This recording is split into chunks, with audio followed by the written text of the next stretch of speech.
Hello everyone, welcome back to my channel.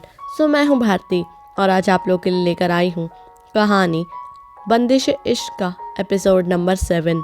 तो चलिए ज़्यादा बातें ना करते हुए हम कहानी के अगले भाग की तरफ बढ़ते हैं।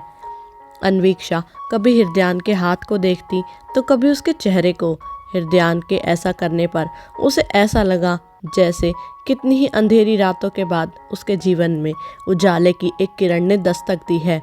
उसने मुस्कुराते हुए अपना हाथ हृदयान के हाथ में दिया और उसके साथ अपने नए घर की ओर चल दी।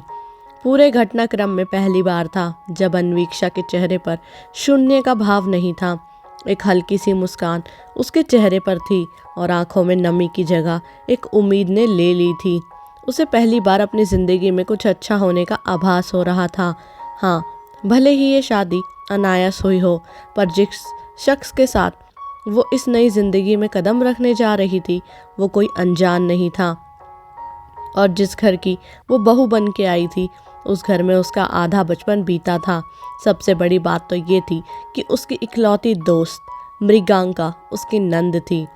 शायद अब उसकी ज़िंदगी अच्छी हो जाएगी और वो भी हमेशा से यही चाहती थी, अपने घर से दूर हो जाना।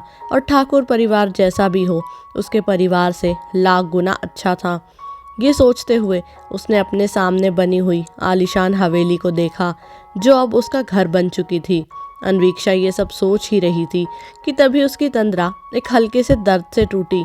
तो उसने अपने हाथ की तरफ देखा जिस पर हृदयान की पकड़ अब कस चुकी थी। दर्द के कारण उसके मुंह से आह निकल गई कि तभी हृदयान की अपना रुख दूसरी तरफ मोड़ लिया और अपने कदम जल्दी जल्दी बढ़ाने लगा। वहीं अन्वीक्षा अपने भारी जोड़े में चल नहीं पा रही थी, फिर भी हृदयान उसे ज़बरदस्ती खींचता हुआ अपने साथ लेता चला जा रहा था। तो इस पर अन्वीक्षा ने कराहते हुए कहा, हृदयान हृदयान जी, छोड़िए हमारा हाथ, हमें दर्द हो रहा है। और ये कहते हुए वो निरंतर उससे अपना हाथ छुड़ाने की कोशिश कर रही थी, पर हृदयान ने उसकी बात का कोई जवाब नहीं दिया। तो इस बार अन्वीक्षा ने थोड़ी तेज आवाज में कहा, हृदयान जी, हमने कहा छोड़िए हमें। इस पर हृदयान ने तेजी से उसे दीवार से लगा दिया और गंभीर आवाज में बोला, हमारे सामने अकड़ दिखाने की जरूरत नहीं है। हृदयान ठाकुर अपने आप के अलावा किसी और की अकड़ सहे, उसके इतने भी बुरे दिन नहीं आए। तो अन्वीक्षा ने उसकी इस बात पर तेज आवाज में कहा, आप इतनी तेज चल रहे थे, हम गिर जाते और। पर इससे पहले वो अपनी बात पूरी कर पाती, हृदयान ने उसके मुंह पर हाथ रखते हुए गुस्से से कहा, किसी को इजाजत नहीं हमारी बात को बीच में काटकर कुछ कहने की। और फिर उसने अन्वीक्षा की आंखों में आंखें डालते हुए कहा, ध्यान से सुन लीजिए हमारी बात। भले ही हमारी शादी हो चुकी है, पर आपको हमसे उम्मीदें रखने की ना तो कोई ज़रूरत है और ना ही इजाज़त, क्योंकि जितना हम जानते हैं ये शादी आपने भी अपने परिवार वालों के दबाव में आके की है। तो अच्छा यही होगा हम दोनों अपनी अपनी ज़िंदगियों को अलग रखें।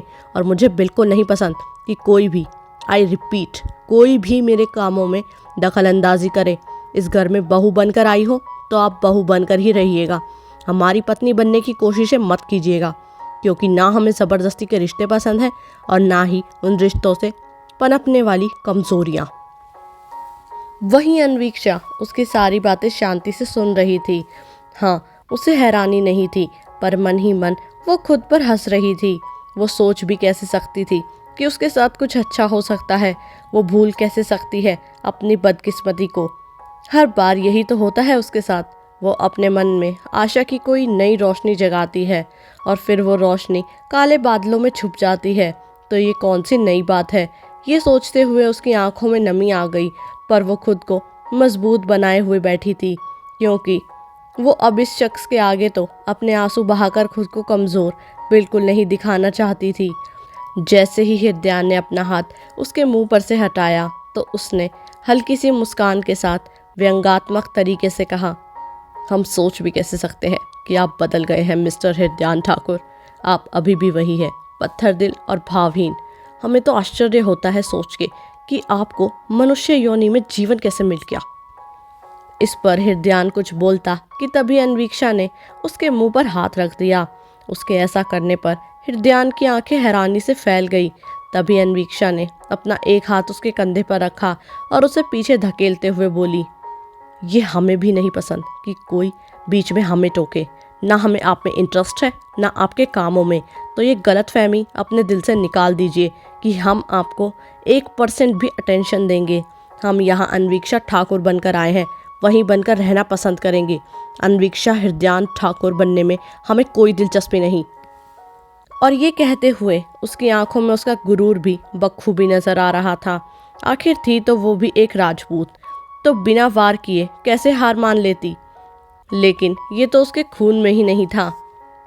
फिर इतना कहते हुए उसने हृदयान को छोड़ दिया और संजीदगी से कहा, हमें कमज़ोर समझने की गलती मत कीजिएगा मिस्टर हृदयान ठाकुर।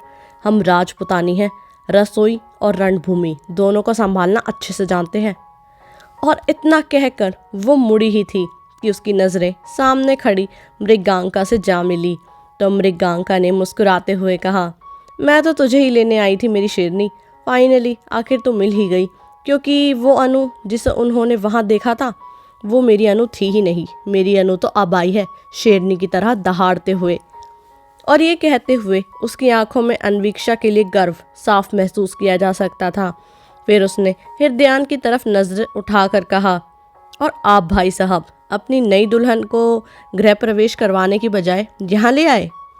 फिर उसने थोड़ा नाटक करते हुए कहा, ऊपर से मुँह की खाई बैठ गए उससे। हृदयान ठाकुर को ये बात शोभा देती है बताओ? लेकिन क्या किया जा सकता है, हरकत ही आपकी वैसी है। और कहते हैं ना, लातों के भूत बातों से नहीं सुधरते।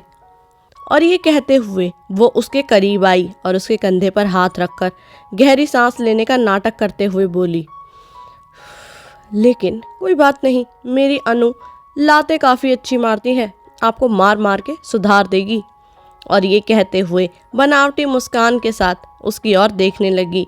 वहीं उसकी इस बात पर अन्वीक्षा की हंसी छूट गई और हृदयान हैरानी से उन दोनों की तरफ देख रहा था। थोड़ी ही देर में वो दोनों घर की चौखट पर खड़े थे और रेखा जी उनकी आरती उतार रही थी। फिर उन्होंने कहा, अनु बेटा, कलश को गिराकर अंदर आओ। इस पर जैसे ही उसने कदम बढ़ाया वो एकदम से लड़खड़ा गई, पर दो मजबूत बाजुओं ने उसे थाम लिया। क्या उतार चढ़ाव आएंगे आगे अन्वीक्षा के जीवन में, जानने के लिए सुनते रहिए कहानी बंदिश इश्क मेरे यानी भारती के साथ। उम्मीद करती हूँ कि आप लोग को ये एपिसोड जो है वो पसंद आया होगा। अगर आप लोग को ये एपिसोड पसंद आया तो वीडियो को लाइक करना, चैनल को सब्सक्राइब करना बिल्कुल भी ना भूलिएगा। बाकी जब तक नेक्स्ट एपिसोड आता है तब तक के लिए बाय एंड टेक केयर।